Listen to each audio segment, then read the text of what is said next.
Woo! Welcome to the Meeple Syrup Show, designers discussing design. We're on episode 84. Throw the rule book at them. And we have a couple special guests with us. But before we get to them, you're stuck with us hosts. And we're going to give you a little catch up of what we've been up to in the last week. And I'm going to pass it first to Tiffany. How's your week been? What have you been up to? Week's been good so far. We're just trying to get the house to a reasonable state for our house sitter before we leave for Europe. So, yeah, because we leave really early Friday. Friday, wow. Yeah, well, we're going to Amsterdam first because That's where Jay is right now. Oh, wow, really? Yeah. Mm-hmm. That's cool. It's like almost our 1 year wedding anniversary, so we decided we're going to Europe anyway. We might as well like tack on a little vacation before. So Sure. Smart. Yep. Yeah. Jay went with his wife Danny. They're expecting twins, as most of you guys know, in February-ish. I don't know. I was like, are they going there to have the twins? Because No. They're going for her. I know, right? No, they're going there before she can't fly. She loves to travel, and once the twins come, travel will be a little bit limited for a while until they're able to fly again. So they're going to Amsterdam and Belgium and stuff, and then Essen for a couple days. He'll get to demo Rock Paper Wizard or WizKids while he's there, and hopefully meet up with Britta from Hoot and friends. And then some other stuff. Daryl, what have you been up to? Have you been playing many games? I have been playing some games. I got to give a plug for Sagrada. It's the last week, and I just want to say thank you. You don't really have to give a plug. I You think. don't. It's so... I'm very thankful for the Kickstarter gave you a plug by themselves, so I mean. Yeah, that's true. So I'm just happy about that. It's been a really good week with that. And just playing some prototypes, and I guess I think I can say this. I just got offered a job with IDW. So. Oh, you just said it, buddy. So so I just said it. So too late now. So too late now. So I'll be working as a consultant for them with design and development. So just basically he gets to tell me what to do. Yeah. So just part time. I'll get to help improve the games. Does it mean you're coming to America more? I will be. Yeah, I should be at shows and the West Coast a few times throughout the year. So yeah, San Diego is totally close to Portland. It's just like totally. Right just swing by. Well, right? I mean, if anything, there's a reason to go to San Diego, right? San Diego's awesome. Yeah. You can go visit. You can go visit. I'll go visit. Some West Coast rivalry going there. Yeah, I sense.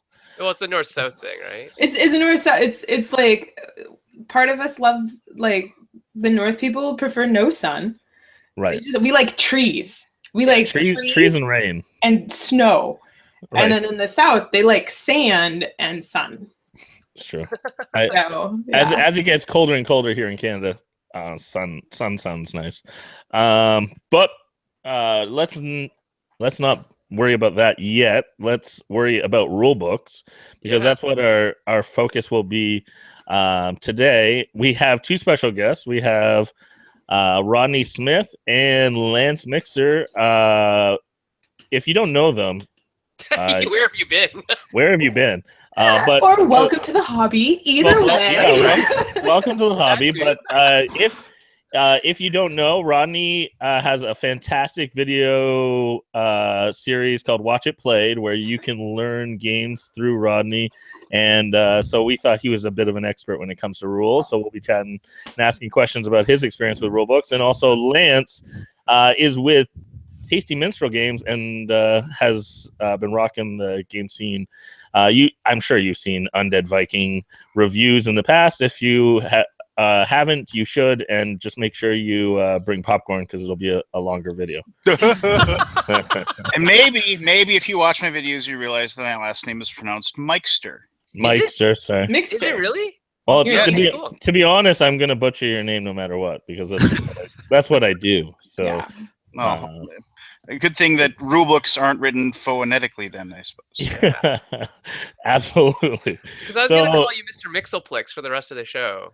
But I I guess mean, Oh, you should regardless. You would be the first person ever to do Ever. that too. I know, right? It would be hilarious. So funny. All right, All well, let's get ourselves on topic here. First off, I just actually am just purely curious about this. So I'm going to start us off with my selfish curiosity. I'm curious. I'm going to bounce this to both guests. We'll start with Rodney. But I'm curious, how many rule books do you think you read and go through in a year? Start with Rodney and go to Lance. Sure. I don't know. I would guess at least 100 rule books. It might be a little more than that. It's hard to say because some of the small rules, like small rule books, 2 or 3 pages, you might whip through them really quickly, right? But I would say probably close to 100. Wow. And Lance? Yeah. More. Yeah, I mean, I. Oh, would say- actually, let me revise my long number. competition. Let me revise my number. Whatever he says. Plus 10. Yeah. Yeah. No. I mean, yeah, 300-400 rule books, I suppose. I mean, at least just because a lot of times I get submitted games for review and I ask to read the rule book first, and then if I don't like the rules, I just say no, thank you. So that's a way for me to cut down on the amount of stuff that I get. So I don't know. I'm always on the couch reading rule books, and either on my phone or on my iPad or in paper. My wife thinks that's all I read, which is pretty much all I read. So I was gonna say, like, it sounds like those are your novels, essentially. yeah, basically. That's what I always say too. People say, "What book you reading lately?" A rule book. Yeah. That's pretty much what I'm reading. Blood Rage. So, Lance, speaking of reading a bunch of rule books, you said if you didn't like the rules, you send them back. Are you talking about like you didn't like the rules in terms of like they were poorly written, or you didn't like the rules in regards to how the game played, or is it like? Well, I mean, if it's a bad rule book, when I can notice, like without even having, because I get the rules usually for the Kickstarter stuff, I get it before I even get a prototype. So when I get that, if I'm reading the rules and I can see there's really obvious gaps, like where they're just not really explaining things really well, I can tell that probably the games might be a little bit of wreck and needs a little bit of a polish, and I'm not gonna spend my time fighting my way through that unless it's really something that sounds interesting, like the theme or just there's a moment there that I'm really excited about it. But most of the time, if it's something where I'm reading the rules also and I just realize that this doesn't sound like fun, then I'll just say, hey, offer to somebody else, because I'm not going to want to do this one, just because I won't. I don't like doing negative videos. I haven't done one for a long time. It's just, it takes so much time to make a video. Why would I do about something that I hate? So yeah, just save you the trouble of sending me a prototype and save me the trouble of having to resend a prototype, and then and we can just move forward. Those are good points. Rodney, first question. Do you have the same headphones that I do? They look the same. I think we might. Huh? Oh, we're headphone buddies. Oh, that's awesome. Oh, now I feel left out. I'm getting all the softball questions. This is great. Okay, hardball question for you, Rodney. Rodney. Ooh, all right. So we're gonna start it off. I know, Lance was saying, he doesn't like negative things, but let's look at that first. Let's analyze rule books from a negative perspective. What instantly twinges you? That little radar that goes off in your head said, this is not a good rule book. What is that? This is going to be very surface level. It's more that's indicative of future problems, is if I just see simple grammatical errors and spelling things, just like a word is missing. And it has nothing to do with my understanding of the comprehension of the rules. So maybe I can still figure out what they're trying to say. But the problem with that is it just starts me down this road of how confident am I in this person's composition of all their sentences after this point, because sometimes that inclusion of a word or a different word can make quite a difference. Like I ran into one actually recently. This morning I was learning Holmes, Sherlock, and Mycroft, and I'm going to take a little crack at this rule book with my example here, but that's not I'm enjoying the game playing it, but like one of the things in the rules here is it talks about at the end of a round you check to see if any of the characters are exhausted, and then it says unexhaust any of the exhausted characters. What they mean is unexhaust any of the exhausted characters from the previous round, but they don't say that. So it sounds like it's saying exhaust them and unexhaust them, which would be pointless. So when I come across something, it just makes me go, if I come across another sentence in the rule book where maybe the wording's a little iffy, I start to go like, I think I know what they mean, but now I'm not really sure I do anymore. So I think things like that. Also, in this particular case, it was designers who are not native English, I don't believe. That's also something else that triggers. And then usually what happens, unfortunately, is they get someone who's bilingual to translate the rules, and then they don't pass it to someone who's native English to then give it another pass. Yeah. And sometimes that'll also raise a flag. Very good points. Yeah, good stuff. Good stuff. Well, so then, Lance, what do you think makes a good rule book? What are some of the rules that you see in a rule book that you would like to see in all rule books? Are there certain tips that you would give that is kind of like the Lance approved structure for a rule book? That's all we need is a Lance approved structure. That'd be well, awesome. I mean, and a lot of these things happen. I mean, most polished rules. I mean, like I said, once again, I deal mostly, unless I'm playing a game just because I got it to have fun. If I'm doing a review, I deal mostly with prototypes. So the rules I get, some are better, some are just typed out, some are, like actually with diagrams or whatever. But I mean, my big thing for any game is there should be like a 2-page spread of the setup with the A and the B, and so like it has listing of everything, because it sounds silly and it sounds normal, and it's like, yeah, you could dumb it out with like, especially if you don't even have a board. If it's just like a game with cards and they're like talking, okay, now place the unit cards in the top left and place, it's like, give me a picture of that. Give me a picture of that where I can look and I can look at the backs of my cards. I can match them up with the backs of the cards that are on there. And then I know after I get it set up or reading the rules and I'm looking at that, then I can actually tell, all right, I'm good to go. I have everything set up correctly. And the other big thing is that I've always said, like, and because my job before I worked in the industry, I did a lot of I did a lot of technical writing, and I did a lot of explanation writing. And one of the things that they taught us there was like, you have to go to your least common denominator. You can't just assume people are going to understand what terminology means. Like when you say exhaust, unexhaust, you can't assume that. You can't so. Yes, it gets boring to read, explanations of everything. But I mean, when it says, like you have to just delineate out everything, you can't assume things. And so when I read rules that start having assumptions about what your actions are available and what you can do. And yeah, you can probably suss it out, like Rodney said. I mean, if you play a ton of games, you can usually sit there and look at it and, well, they probably mean this, but I shouldn't have to say probably. I shouldn't say you're probably doing this. I should say, oh, it tells me exactly what I'm supposed to do right here. And, and I understand, like I said, when I was a technical writer, that is really boring to write all that out. But, that's your job when you're making a rule book. Whoops, I was muted. Sorry, it's trash day. Steve's rolling the cans out, which are right below this window. That sounds like sounds like a euphemism, Tiff. Taking the trash out. that actually on that Seinfeld episode, that was a euphemism. Oh, that's probably why I think that. Oh, we're showing our age, Lance. We're showing our age. Okay. Mm-hmm. Yeah, you guys should be discussing Friends. Be young, be hip. Rodney. That felt so much better. We're gonna go there. Anyway, Rodney, what about you? I mean, there are a lot of things that people include in rulebooks, and while setup is super awesome, what is the most important key part of a rulebook? You mentioned terminology, but like feature-wise. Yeah, geez, so many things are coming to my mind here, and Lance hit on a couple of really good ones there. I mean, I just want to say one thing about what Lance said. Like, that setup is so important because there's no context without that. Like, the person who designed the game knows what all the cards are and what they are, but unless you define that for someone else, I'm just reading text on a page. It means nothing to me until I can sort of visualize it, or maybe I have the components in front of me, but then I need to make attachments to what you're saying and what these things are in front of me. I mean, games are just a box of inanimate objects, and those boring rules are what bring them to life, right? You have to understand how everything works. So the rulebook is so important in that way. I think one of the things that I would say is really important is to recognize that your rulebook is going to be a reference as well as a rule book. Like, it's fine. I'm going to read it. I'm probably going to read a rule book once. In my case, maybe twice. But most people are going to read it once or twice. And then after that, they're just going to be looking for rules quickly, trying to find that thing they forgot because they haven't had the game off the shelf in the last couple of years. So I love when rule books, like here's Castles of Burgundy. I love when they have a little breakout column here that just summarizes exactly what they've gone into detail here. It makes it faster to find the detail. It also just jogs my memory again.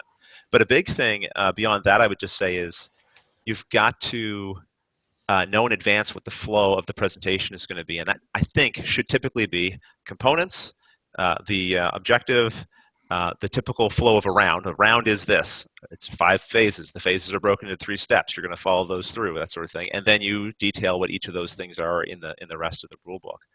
I think that's kind of a general. If you start kind of with that framework, you're probably not going to be too far off. In general, there's so many things in the details there that matter, but I think in a general sense, that's kind of the flow you want to see usually. It's really interesting that you pointed to that particular rule book. So if you know the history of Aaliyah is owned by Ravensburger. Ravensburger makes kids games and puzzles and things like that. And so they've come from a very teaching games to kids orientation, and then brought that into more family games and adult games. Not adult games, those are different. And so they have all those structures in place in terms Yes. of how they get the rules across, which are wonderful. We have a question that I'm going to pose to Lance now, because you were talking about diagrams, and Rodney, you were as well. But Tunes asks, are diagrams required, generally speaking, or preferred only when necessary? A lot of times as designers, we get constrained by the space we have in the rules. So would you rather see diagrams, no diagrams, a mix? What works for you best, Lance? Oh man, I mean, it's just I feel like I'm playing Scruples and I'm saying it depends. It's which is the biggest cheap answer in that game ever of all time. And once again, showing my age. Don't use those cards. Take them out. Yeah, no. The diagrams really help to save space in rule books. So like when you have like interchanging parts as far as like workers moving to certain spots, then you have to remove this and move it over to there and stuff like that. And then like they show 2 or 3 different options and you can visualize it. I like that. But sometimes you can just you can get inundated with pictures. Once again, and not to talk about my old job, but one of the things was they said, there's that weird just enough moment with pictures where it's just like you aren't if too many and people are just scrolling through and they're not really paying any attention. And I mean, you have to make people read, so that's one of the things they talked about was like when you're writing like a 75 step like procedure that they have to follow to do something. Like if it's a bunch of text, people are just going to zone out. But if you include a picture, so like it was some weird like every 3.5 minutes there was a picture that they could look at or something like that. It kept people focused, and then they actually learned the whole thing. And so it's a need thing, but also I think it helps to have them, as Rodney said earlier, like when you've played the game 3 times, but it's been sitting on your shelf for 9 months.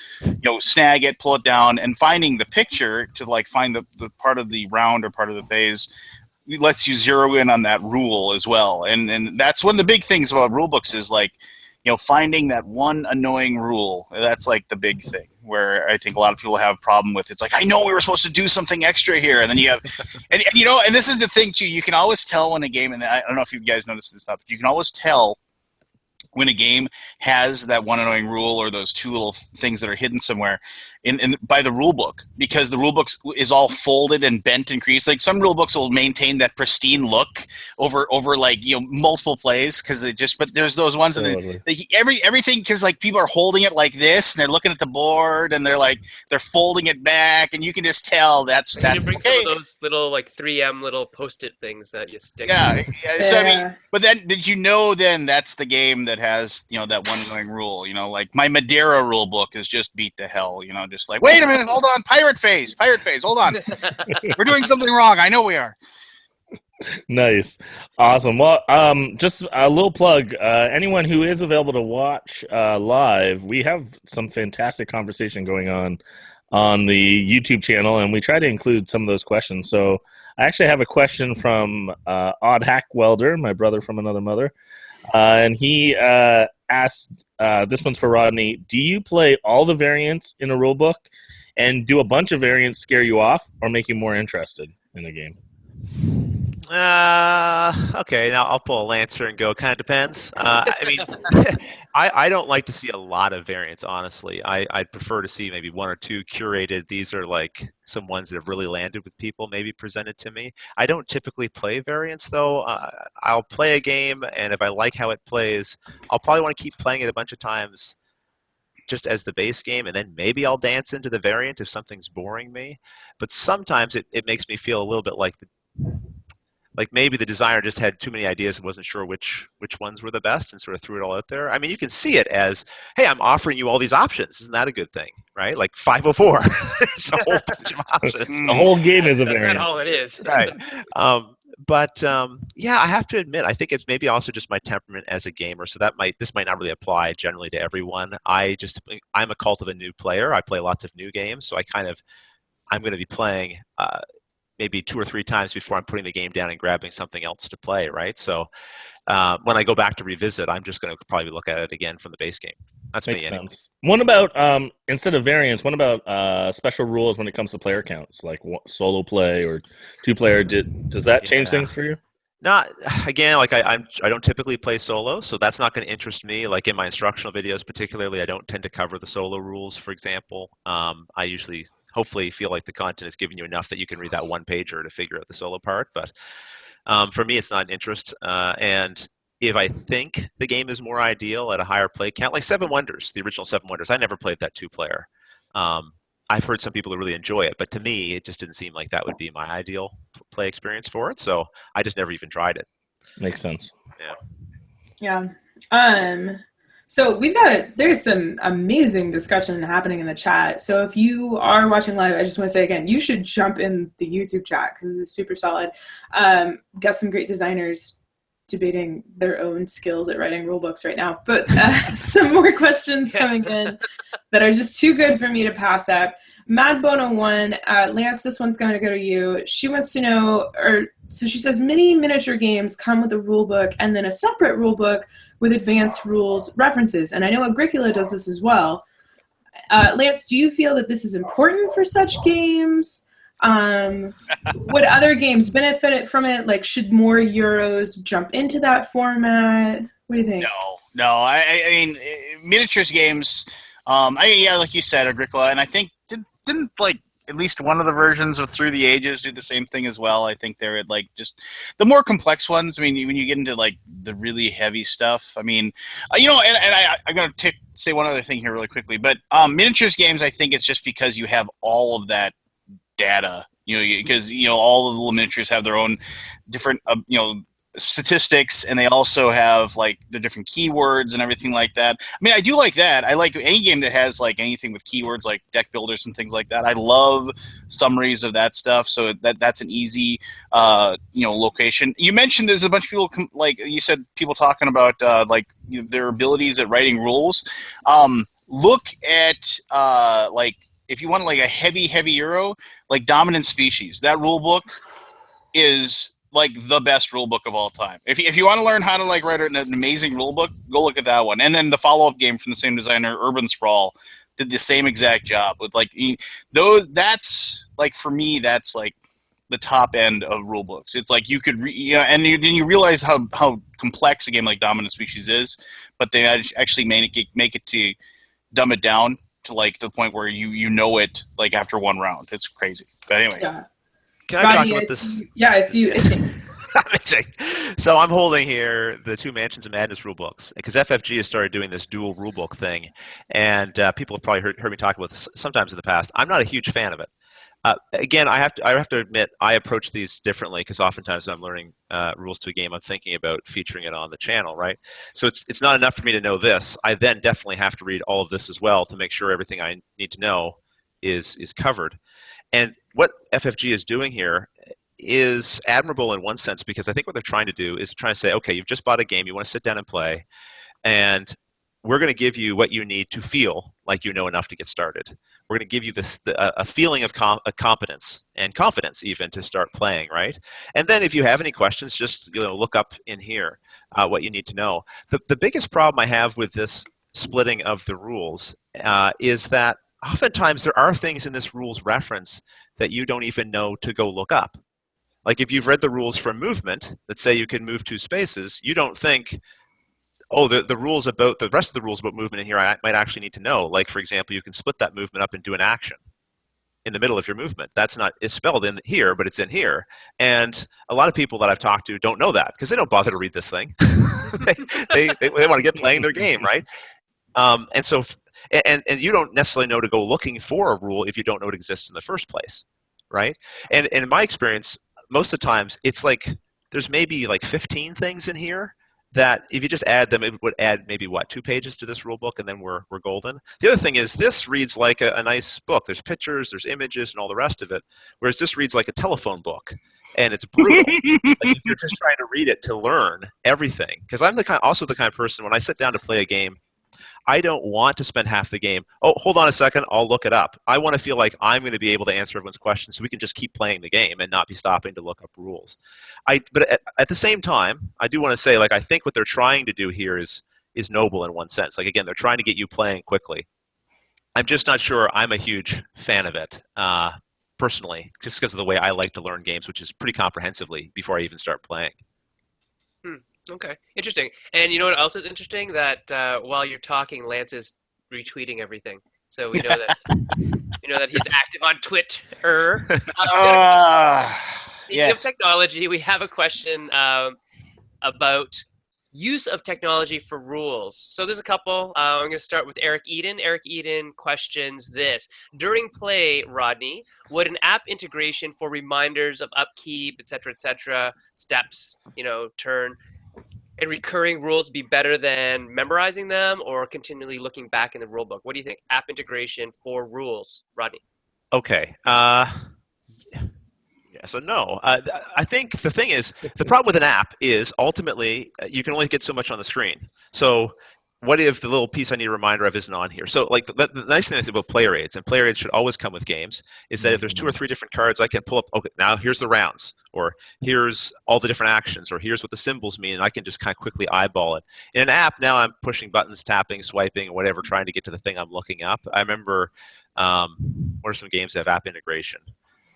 Well, XCOM is one. I remember when they did that one, it didn't even come with rules. Right, yeah, Lance. Right. There you go. And it was so funny because I think they did present it as like, this is going to be helpful. There's like 2 pages included in the box, and everything else you can learn from the app. And the app does walk you through how to play pretty well. But again, we've got that problem of when I'm done playing and I'm trying to remember later, do I have to go through the entire tutorial again? What am I looking up? Now I'm looking up in this app, trying to find the link to go to take me to the thing I want to know about. It did seem lazy to me that they just didn't print off the rules and put them in, honestly. And later, Lance, they did end up creating a full PDF rulebook that you could download. Yeah, so, and it's just like, why not? I mean, I don't know. I mean, I'm sure it saved them 7 cents per copy of the game or something like that, and some bean counter there says, so if we make 70,000 copies of it, that'll make us, I mean, good for you. But yeah, I remember that when I opened up XCOM, I was like, 2 pages of rules. How is this even possible? Yeah, but you know what? That ended up being one of my favorite games that year. So, and yeah. I hated myself for liking it. So. Yeah, I'm not against people trying things either. Like, good to try it and have that as a test case, and maybe it can be improved, or maybe we can learn never to do that again. Whatever the case may be. Eric is just clarifying online that he meant to say, or not meant to say, or maybe I misinterpreted it, that the app would know about your current position in the game and the time that you're playing in the game, like stepwise, and then indicate, what you're to do next and what you're to do next. So you search the app. I think if you had someone dedicated to managing the app, or like, are we having to stop and constantly tell the app what we're doing so we can know how to remind us? I guess it depends on how married the app is to the game. Like in Mansions of Madness, it's great because you're using the app every step of the way, so it would know where you're at in it. Yeah, I don't know. It could work, but again, like, okay, a publisher now has to invest quite a bit of money, I think, in creating this kind of technology to go along with the gameplay, and assuming they are also going to include a rule book, now they're like doing double duty. Ugh, scary. Absolutely. So, going back to Lance, then, what do you? I mean, clearly the 2-pager in XCOM was too brief, but also people are always trying to make their rule book small. Talk to us. Well, this is the question that I want to throw your way is what is an appropriate length rule book in your opinion for a game? Like, should people be giving like tons and tons of illustrations? What sections should be extra? Should there be FAQs? Should there Lance, I want an exact page count. Yeah. Exact page count. All together now, it depends. No, Yeah. I am going to call that my Lancer from now on. Yeah. A Lancer to that question. I mean, talk me through it. Well, I mean, obviously, like, I will say, I mean, like when I open up, like I get, okay, I got the rule book, and then when it feels thick, I mean, I don't know about you, but I have that little like, oh, it's kind of like, oh, frowny face, just like this is gonna take a little bit of time, but I mean, like. Yokohama, which fairly successful Kickstarter from Tasteful Games. Awesome. Yeah, when's it in my mailbox? That's what I want to know. I kickstarted that. Actually, hold on. I can actually tell you what spot we're in right now. We're actually deciding how many more copies of the deluxe version we're going to print off right now. Good, because I got one of those. So yeah. good. No, just for the all right. Well, yeah, we are. Yeah, it looks like we're going to go in production probably in the next month or so. So. Awesome. Yeah, I mean, then the slow boat and yada yada yada. But anyway, Yokohama wasn't a really big rule book, but then again, I didn't feel like the game was super complex either. But then again, I've had a lot of people tell me that they thought that game was super complex. So I mean, I think it really depends on the person and the game. But once you get more than like that 12 to 14 pages, I started looking at the rule book like. Am I gonna spend is this a game that I have to spend 3 hours before my friends get here reading it and figuring out how to play, or because I am the worst. I am the person that literally waits until my friends get to the house. Literally, then we crack open the shrink and start punching it and do everything. Me. I know I am. I'm the worst. I am the absolute worst.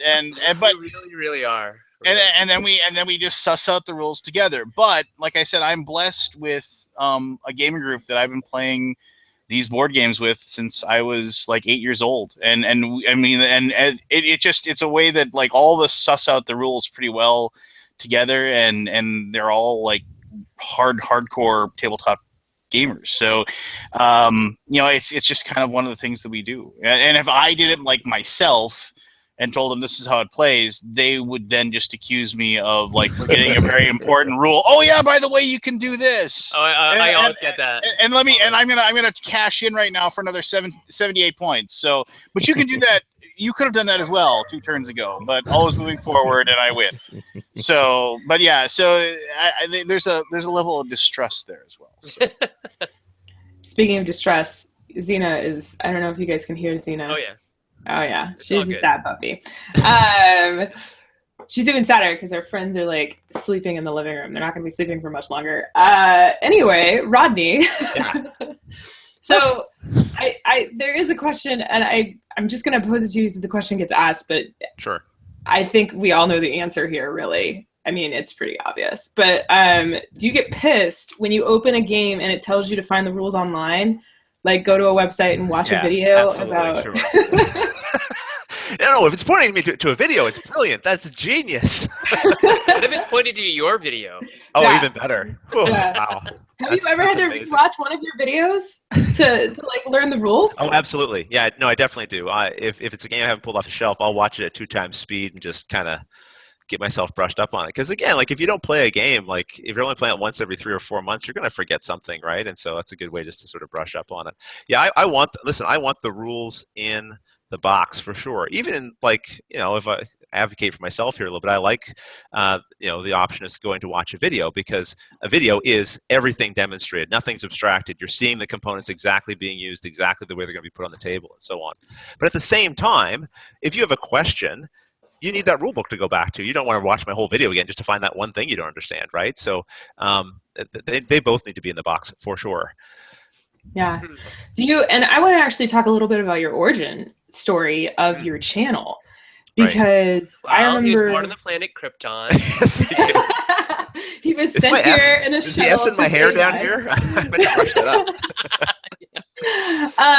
But I remember, I forget what interview it was, and I'm sure you've mentioned this on several interviews, but you started your channel because you wanted there to be a video resource for learning games. Sure, so, yeah. Tell us a little bit more for those viewers that don't know. Yeah, well, like Lance, I'm always reading a rule book. I love rule books. I don't know why. I don't know if I've always just enjoyed. It kind of goes back to what I said before. I got this box of cardboard and plastic. But once I read these rules, now it's going to be like soldiers on a battlefield, or it's going to be like, we're trading in the Mediterranean, or whatever the thing is, right? And so I've always enjoyed kind of figuring out what is the designer intending, what are we trying to do here, and so on. But that was one of the things back in 2011 or whatever when I first started. There wasn't really a lot of people teaching the games, and I know for myself it was sometimes a struggle too. I'd read the rule book and still not understand it completely. So it just sort of made sense to me. Oh, maybe I can teach a game on video, like so many other things are on video being taught, and maybe that'll be useful to people. And it did seem to land. People did seem to find that helpful. Yeah. So yeah, I mean, and also just by playing the games as well, it kind of helps then really connect the dots, because then you can really see players making decisions and how things work together in a more practical way too, I guess. Yeah, I was gonna point that out. Your videos, you do this great 1-2 combo where you teach them and then you do a playthrough to help them really tie it all together, which I think is awesome. So Cool. Basically, thank you. Oh, you're welcome. Yes. It's funny Tiffany mentions this, because I remember I was having trouble. I hadn't learned Zolkin yet, and you invited me to join you in a Google Hangout, and you and Steve taught me how to play it. I was like watching it played, basically. It was great. Yeah. And then we played it. So it was We did. We played Tzolk'in remote. So you can play Tzolk'in, and I don't know if it wasn't on an online board game. No, we had it set up physically. No, I know, but I don't know if we did that because I think you were like really insistent that you had to play with your physical copy. Oh yeah, that's because this was back in the day when I had the 10x10 challenges and some of these different challenges people have online to play through their collection or a certain number of games. I made a challenge to myself. I will play every game in my collection, and any game I don't play, I'm going to get rid of. I'm going to pass off to somebody. So I was in a panic at the end there, so I needed to physically play my copy. Yeah. So thank you. It's still in my collection because of that. Hey, Lance. Yes. When you teach a game, do you just read the rules like verbatim out to people? No, as long as if I know it, I don't. I mean, like when I like last year at was it last year at BGG Con or the year before at BGG Con? I don't know. But anyway, but I knew how to play Blood Rage, and that was like a big game that everybody had at the hot games table, and they almost always had that peg out that said, teacher wanted. So I just walked over and I was able to tell them exactly how to play. I would like to think, verbatim, so, and tell them, and I didn't look at the rules. But obviously, if it's something where I don't know the rules, then, yeah, then I have to bust them out and remind them. But, man, it's weird. It's like if you play, I don't know how many games Rodney thinks he's played, and but, and every once in a while I try to figure it out. But, it's well over 1,000 at this point. It's a ridiculous amount. So it's one of those things where even if I have like kind of a weird bare bones idea or like of some worker placement game that I haven't played in a year, I usually can just, by looking at it, like I don't know if it's muscle memory or what, I can just kind of remember how everything goes. Now, do I remember exactly how many of units of whatever I put on each little spot for setup? No. The setup part of a rule book, I almost always have to, refresh myself on to remind myself, okay, put, 7 pieces of ore here, put, 4 pieces of iron here, move this cube there, okay. But yeah, man, I don't know. I think it's just, if it's something you do a lot of, it's just like anything else. You just kind of retain that knowledge like a camel. Right. That's why graphic design is so Camel. The graphic design of a game is so integral to all that, right? Because if the rules are relatively clear, the graphic design can guide you in a big way, again, with visual reminders on the board, on the cards, whatever it is. Mm-hmm. And I think game designers who are thinking about their rule book should also be thinking about how can my graphic design facilitate the memory of that rule book later. Perfect. Oh, good stuff. We got to get into that. But first, before we get into more details about graphic design and layout and all that, I want to ask Rodney a little bit about kind of the voice or language of rule books. Should people be doing it with technical in mind or with teaching a game in mind? Should they be doing it first person, third person, things like that? What do you find are effective ways for rule books? What's your preference? And then what do you think people need to avoid? This is tricky. It needs to be technically sound, but presented in a casual way. Because again, I don't want to be reading an encyclopedia, right? I need it to be a little more narrative. I need to see how the different mechanisms link together. Again, I would almost say narratively. because again, it's going to help my memory. Oh yeah, that's why I do this and then this and then this. I think the language, though, is an important factor. I like action-oriented kind of language. You do this. Sometimes you do have to refer to multiple players, so then it might be they. I definitely recommend don't use specific pronouns. Like I try to be gender neutral myself in my video content. It's a lot of they and their and you and so on. And I think that's helpful too, because you don't know who your reader is, and I don't want someone when I'm reading a rule book to feel excluded or whatever. And same with watching a video. I don't want someone to feel like I'm not speaking to them, and pronouns can do that. They have that kind of habit.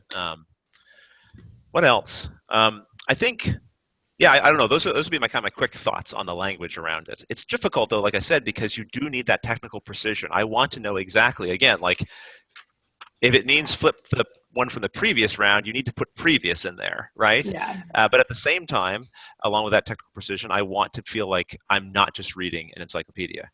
Mm-hmm. Yeah. That's why I hate war games. Like war game rule books are the worst. It's like 3.6.7a this, and then refer to. Oh, here, let's talk about that for a second. I don't want to be reading a choose your own adventure book. I don't want to be reading your rules. But and they're then, awesome. as you they are awesome, but not as a rule book. I don't want to be told, oh, this thing that I just mentioned is over on page 13. You might have to do that occasionally. I've learned that over time. Sometimes you can't get around that. But then when I go to page 13, I don't want to be at page 13 hearing I have to now go to page 7 for something else. And then, you know what I mean? So, and you can solve a lot of that if you, again, think about the flow of what you're presenting and then try to get that information kind of more sequentially in there rather than all over the place. Yeah. To respond, I'm sorry, go ahead, Tiffany. No, go ahead. Well, no, just the whole thing about the war game rulebook. Well, okay, so this is definitely a know your audience type of thing. If you were a casual Euro game player or something like that, and you were diving into a war game, it's going to feel like culture shock. But as somebody who plays war games and understand and knows of a war game like group, they adore that type of rule book. I mean, it's because they just don't know any better.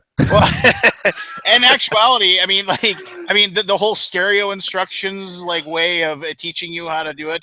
Yes, it looks like something about how to change the manual transmission in an '82 Toyota, but it is something where exactly the rule for the Prussian Guard is under Rule 8-8.2.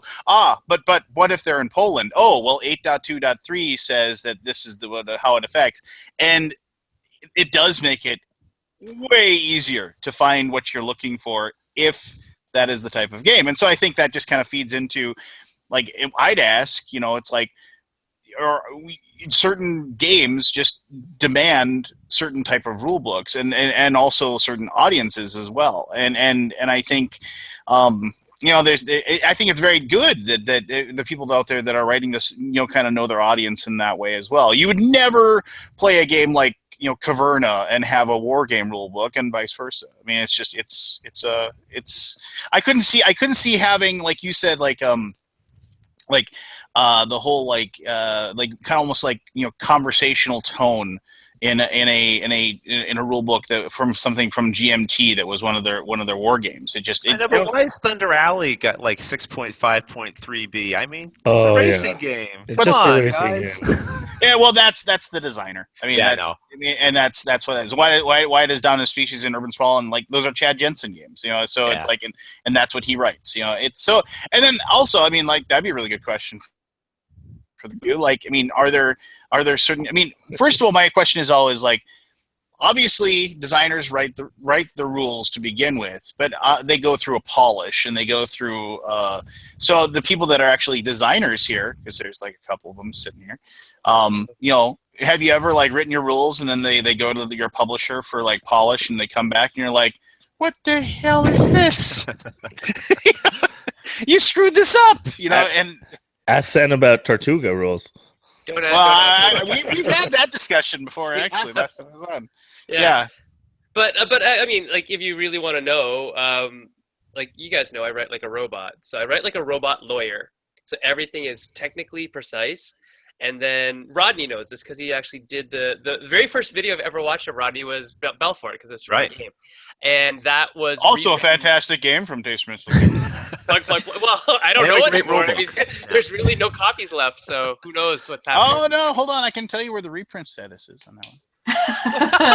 I'm not sure Michael Unbelievable. wants that aired right now, but whatever.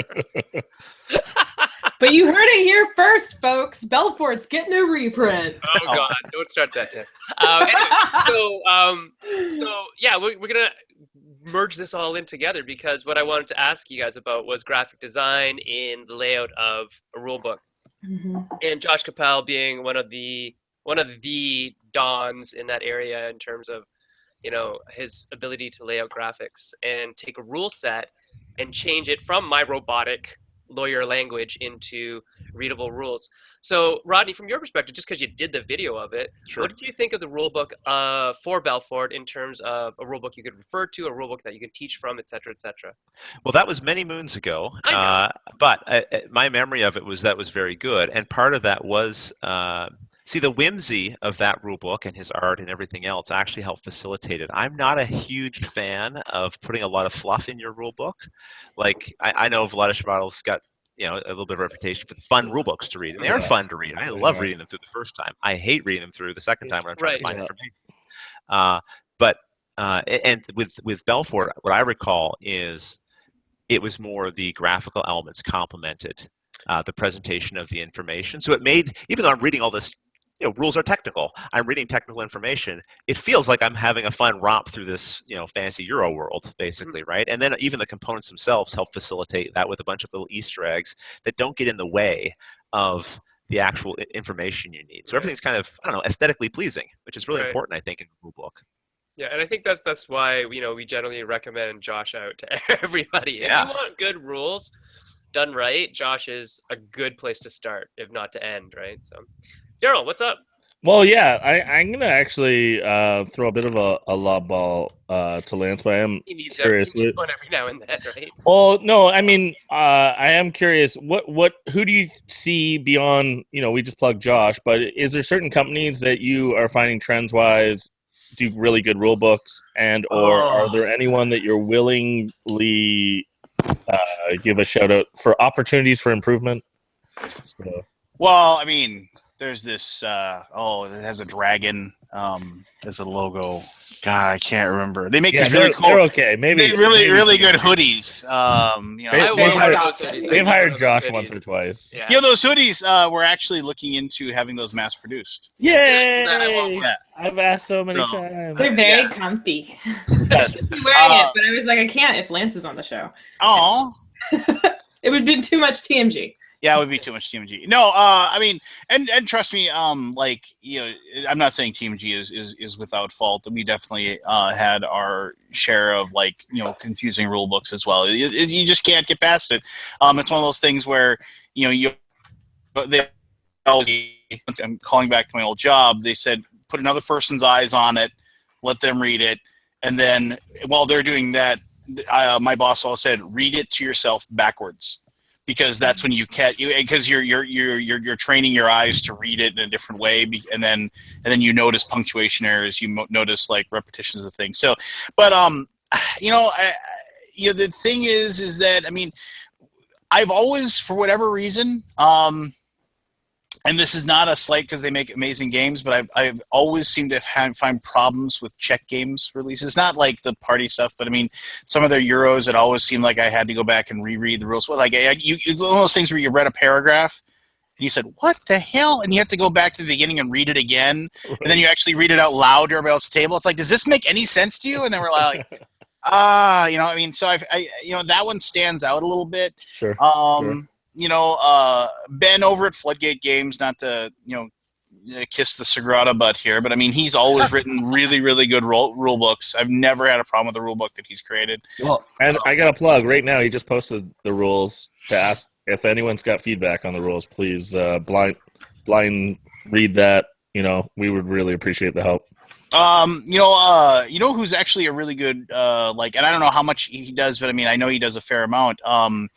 David McKenzie, that he's over at what, Daily Magic? Is that what the name? Yeah, Daily Magic. I mean, he's a really good, like, I don't know if he writes the rules, but I know he does the good scrub after the fact, and he's pretty good too. I mean, so Go There's ahead. more people doing that. There's more people doing this kind of after freelance kind of work, rulebook work, and like Paul Grogan's a name that people are hearing more and more of because yes. he's been coming into rulebooks like Time Stories and Speaking of Robinson chick Crusoe. Hey, did you know that he's this really innovative guy? He's doing these videos that show you how to play the game. I've never heard of this before. Yeah, me either. Never heard of it. That's right, though. He also does. He has his gaming rules channel, and he does really great instructional videos there as well. But he's definitely applying his technical expertise. He'll come to a game like Robinson Crusoe. That was one of the worst rule books I've ever encountered, the Z-Man edition. It made me cry because I so badly wanted to play that game, but I was not going to print out this 30-page FAQ that had cropped up on BGG just to figure out how to play it. And he went through for the second edition, and the back and forth between him and the Portal team has been quite extensive, just trying to get everything fine-tuned and so there's no crisscross talk between terms and rules and mechanics. So having someone come through and make a big pass on it, Lance even mentioned, I think it was Lance or maybe it was Daryl, the importance of the blind playtest. I cannot emphasize this enough. Listen, before you put send your rulebook to print, give someone who's never played your game your rulebook. In 5 minutes, you'll find things that you've never seen because, like Lance, you were saying about reading the rulebook backwards. When you know the rules, you fill in the blanks automatically. Someone else isn't going to do that. Or they might, and they'll do it wrong, perhaps, and you'll see that, and you'll go, why are you coming up with that rule? Well, I just assumed. Well, there's an area where you might need to remove an assumption for someone. Funny thing about rules. Now that I just realized this, and I wasn't even going to mention this, but one of this isn't technically a board game, but Mythos Tales that came out recently from 8th Summit. It isn't. It's one of the best gaming experiences I've had all year long. I wouldn't call it It's more of a Cthulhu Sherlock Holmes game. I can't think of the name. Like what's Consulting Detective. Mm-hmm. It's more like it's fantastic, absolutely fantastic, but when they when they produced it, I mean, I know all the story behind it, but when the rulebook came out, it's one of those things where the publisher, the printer sent, this is our rulebook. For whatever reason, it got okayed, and it shouldn't have gotten okayed. So there's like a page in there that should be there, but it isn't there, and it's on the wrong spot. And so then they actually, and they're going to fix it, but with the Kickstarter copies, whatever, they sent this little story that basically said that the person who was writing the rules, because the game was Cthulhu, went insane and was seeing ghosts and goblins and what have you. So they were hiding amongst and other entities. So then. That's why the rulebook may not be completely 100% fine. But yeah, it was, which I liked. I love the fact that they turned what could have been a real negative, and then they just played it off of on the theme. And you can obviously get the rules and learn everything as far as that goes. So I thought that was really cool that they they didn't let that sink them as far as that goes. Yeah, I think I think we're seeing that a little bit more, especially with the age of Kickstarter, where they send them to print because they're in a rush, and then there's a mistake, and then they end up adding a errata or a FAQ or just something like that. And so it's great that that's actually happening, that they're at least trying to fix it. Because I know some publishers are just oh, well. Yeah. You can find the PDF online. Good luck. Yeah. Just don't even mention it in the game itself. Just, if people are on BGG, just be like, oh, by the way. Anyway, so we've got to wrap up. It's been super fun. You guys... We could just let you guys talk for hours. You guys run the show on your own at this point. But Rodney, we always ask this for everybody that comes on the show. Sure. What is one, and it doesn't have to pertain to rule books, but it can. What is one piece of advice that you would give to designers? Your gem of advice. I guess I kind of already stepped on it, really, because my biggest piece of advice would be to blind play test. And I guess if I was going to add something additionally to that, I would say maybe don't get too precious about your own confidence in your game. It may seem really obvious to you how it's supposed to work, but listen to the feedback you're getting. If a few people are coming back and having the same issue, find a way to make that clearer in your rule book. A lot of the times the designer isn't the final person who works on the rules, so it may be out of your hand anyway. But the more work you can do up front, the better off when you hand it off to the publisher, the less they can potentially screw up, hopefully. Right? So yeah, I would say, again, blind play test, and if you can, be in the room and just be a quiet observer very creepily watching, and just listen, take notes. What are people doing wrong? What are they saying wrong? What are they concluding wrong? Oh, a giant portable one-way mirror that you could just put. Well, Yeah, 'cause that's not obvious at all. if you can't restrain yourself as a silent person in a room, just ask if they can record it. Just Yes, exactly. Yeah. Audio recording on a phone. Put the phone in the center of the table. It will pick up most of the stuff. Yeah, Rob Daffio and Matt Leacock have both said that same thing. They'll just get their playtesters to record it, and then they can watch it back later, and boom, it's very valuable. For Pandemic Legacy, Matt spent a day watching video at like 4 times speed, like literally a day, like 24 hours, not straight, but it was like 24 hours of video that was at 3 or 4 times speed. So it was like really 3 or 4 days worth of video that he was watching. It was crazy. And it's such an important step, because the fun of your game is the barrier is that rulebook. So if you can just reduce that, you're giving people the best chance of experiencing the game the way you intend, and hopefully finding the fun that you're trying to have them find. Yeah. So. Without including one of us in every box. Lance, what is your advice to designers around rulebooks? I mean, I'd almost say have somebody else write it. Honestly, I mean, and give up on your baby, because of the fact that there's one thing I've learned is that if the designer themselves writes the rule book, they almost always are the worst one at it, because they are always going to make assumptions. I mean, it's just like our mind, as we've said, fills in the blanks. You have taken this baby, this idea that you've had, from 3 years ago, 10 years ago, 15 years ago, and you've brought it along, and there's so many different rewrites and versions and whatever, that try as hard as you might to just say, I'm going to make sure, you won't. I mean, you just won't. I mean, it's just like, because our brains aren't wired to do that. I mean, it would take such a ridiculous amount of manual control over the automatic stuff that your brain just wants to do for you. So you're going to mess up, you're going to forget things, you're going to do something. So get one of those people that comes in and gives the rules a really, really good scrub and rewrites them for you. And I think if the people did that, and I think most publishing companies now, I mean, I'm not talking about this is my one Kickstarter game. I'm talking about companies that have multiple titles and they're developing them, and I think they have people that work there that do that.